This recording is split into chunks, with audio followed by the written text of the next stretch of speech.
آگے ایک مار کا آ رہا آیت آ گئی ہے، اولم کیا نہیں، حمزہ زبرہ سوالیہ ہوتا ہے، لم نہیں ہوتا ہے، یرو انہوں نے دیکھا نہیں، انا بے شک، نات الارض اتیان یہ ہے آتا یاتی، لا رہے ہیں ہم زمین کو، ننکسوہا تنکیس نقص، نقص ینکسو زمین کو گھٹاتے، ہم زمین کو سکیڑتے چلے آ رہے ہیں، یہ دیکھ نہیں رہے، کہاں سے؟ من اطرافیہ اس کے کناروں سے، چار سفیروں سے ہم اس کو زمین کو گھٹاتے چلے آ رہے ہیں۔ علماء نے اس آیت کی تفسیر کی ہے، یعنی اسلام زمین عرب پہ پھیل رہا ہے، یہ اسلام کی فتح کے بارے میں یہ آیت ہے کہ حضور اکرم صلی اللہ علیہ وسلم حضرت علی کرم اللہ وجہ بچوں میں سب سے پہلے ایمان لائے، عورتوں میں اماں خدیجہ رضی اللہ تعالیٰ ایمان لائیں،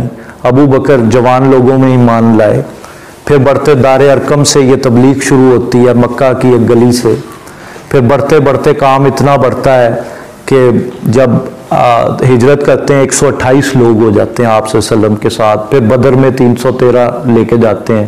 پھر احد میں 3000، پھر بیٹل آف ٹرینچز میں 4، پھر 1400 لوگوں کو صلح حدیبیہ میں، پھر 10,000 کا آتشی لشکر فتح مکہ پہ،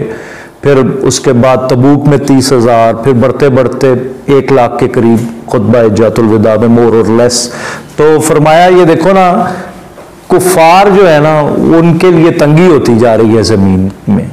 اور اسلام جو ہے وہ پھیلتا چلا جا رہا ہے۔ اب بھی دیکھ لیجئے اتنی تیزی کے ساتھ اسلام اپنی حقانیت کی وجہ سے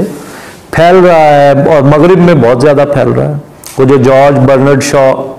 نے کہا تھا، جس کو ماڈرن شیکسپیئر کہتے ہیں، اس نے کہا تھا کہ آپ دیکھ لینا 2050 تک، 2050 آنے والا ہے نا 25 سالوں بعد، اس نے کہا کہ مغرب پہ سارا اسلام چھا جائے گا، اسلام کے جھنڈے لہرائے جائیں گے، کیونکہ مغرب جو ہے وہ حق سچ کا متلاشی ہے، تو وہ ہوگا یہ کہ یہ سب اسلام قبول کر لیں گے، جب انہیں قرآن مجید سمجھ میں آئے گا، وہ حضور صلی اللہ علیہ وسلم کی سیرت کو پڑھیں گے، وہ ایمان لے آئیں گے۔